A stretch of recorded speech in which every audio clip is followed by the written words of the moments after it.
بدين में पानी की खोट खिलाफ जिलो बचायो तहरीक जो पैदल मार्च 2 धड़न में विरहाइजी वियो।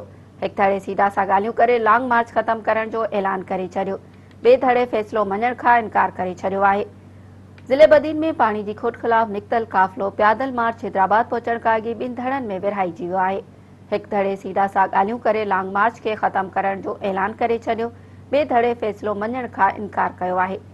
बी नूर अहमद तालपुर सैयद खुदारिनो शाह ऐं कंबर अली शाह वारे धड़े काफ़िलो मातली पहुंचण बाद सीधा सा गालियों करे मुआहिदो करे लॉन्ग मार्च के खत्म करण जो ऐलान करे छड़ियो।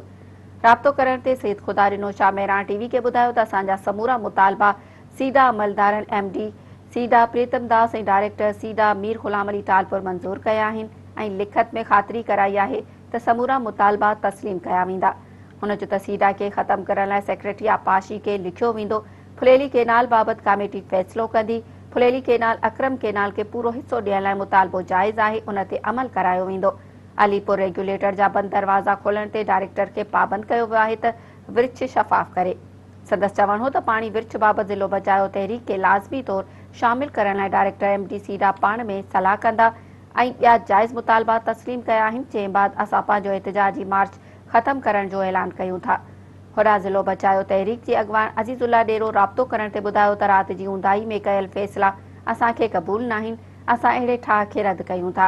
हुन जो त ज़िलो बदीन जे लखें अवाम जी क़िस्मत जो फ़ैसिलो सिर्फ़ 2 या 3 माण्हू नथा करे सघनि। असां लॉन्ग मार्च जारी रखंदासीं। हुन जो त असांखे एतमाद में वठण खां सवाइ राति जी ऊंदाह में जेके फ़ैसिला कया आहिनि उन्हनि ते असांखे सख़्तु ख़दशा आहिनि। इन्हीअ करे फ़ैसिलो क़बूल न कंदासीं।